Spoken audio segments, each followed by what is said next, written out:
Whoa, pee-pee caca. Do you know what happens when you put something like that on a page? You nasty man. I'm kidding with you.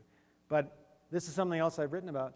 When you put anything like that up on the page, you've immediately discounted however many people were coming to your site to actually get something done. Because if I'm in a buying mood, if I want to find something out, and the first thing that happens is, please answer our questions, you go to hell. I came here to get something done. Why is this in my way? When is an appropriate time to ask your customers to give you feedback? After you've been clicking for a while or deeper in the site? Never? Well, I'm not going to say never. It depends on the site, depends on what you want it to do. In my estimation, the best time to actually put up something which says, would you be willing to answer a few questions for us, is if you know them. One of the earlier presentations I did for iMedia, I said to the audience, does everybody know what the purpose of a website is? Does everybody know what the purpose of a website is? Do you read what I write? No. What's the purpose of a website? Depends on the site. What's that?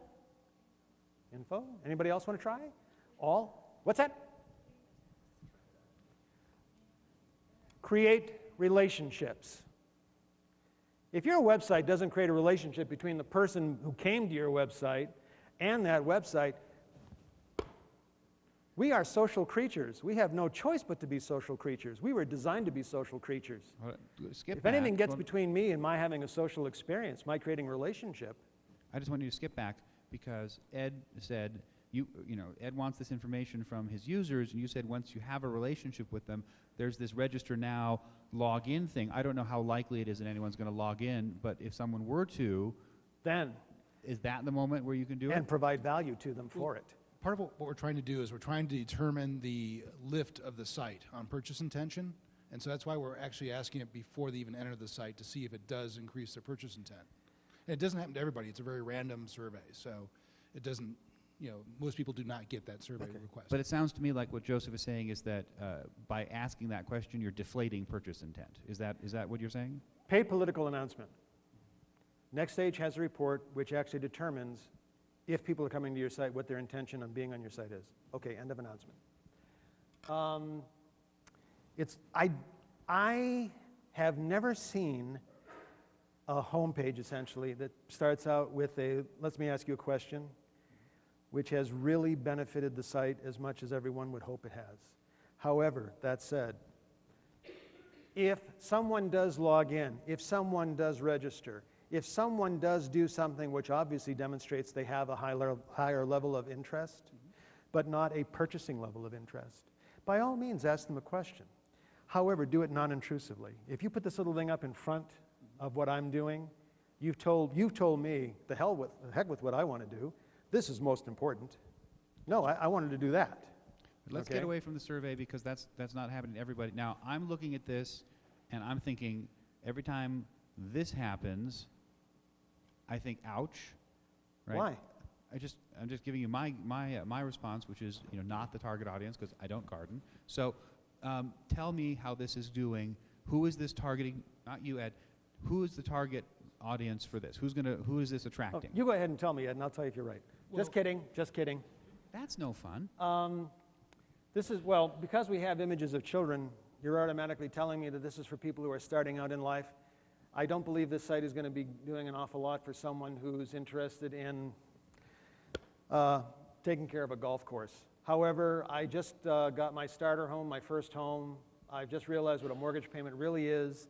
I have 1.2 children and half a dog in my station wagon. This is a great site for those people. So the age group, we're probably talking 23 at the low end to 35, 6, 7 on the high end. We're talking about people who are definitely future-oriented. They know they're going to have a family. They want to have a family. They want to do stuff forward for that family. These people are going to be putting money in banks for their kids. These people are going to be putting education accounts. Is that what they call them? I say, I don't have to worry. I don't have kids.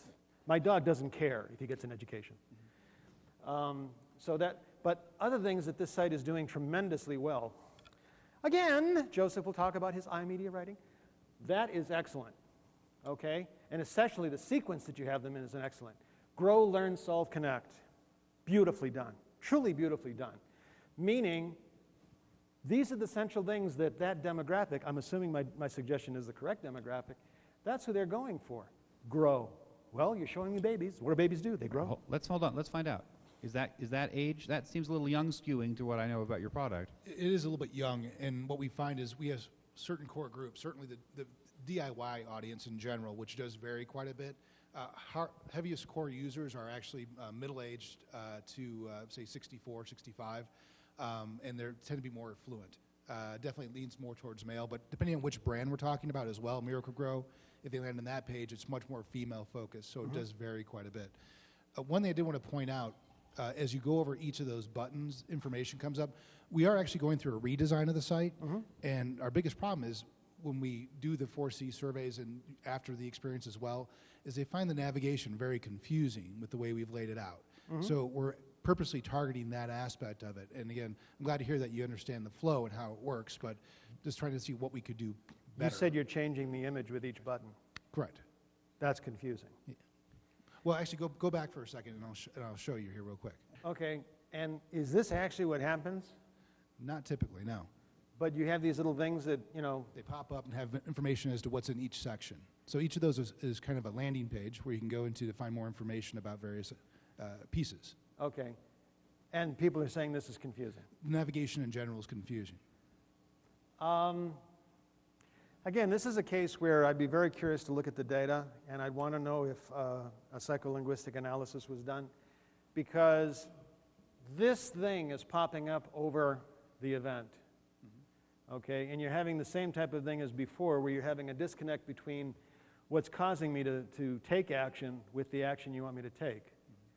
So if this information can somehow be embedded into the image, as opposed to being in front of the image, Gotcha. I'd be very curious to know what the numbers were on that. I mean, to me, I'd be interested in an A/B test on that kind of thing. Well, to your point, and you see the little grow with what to do now, based on our survey feedback, that was a first step to try and do exactly what you're talking about, and try and help them understand what it is without having to go over each area, because this is our big problem. There you go. All right, we are pretty much out of time, so I'd like you all to help me thank Joseph for coming. So.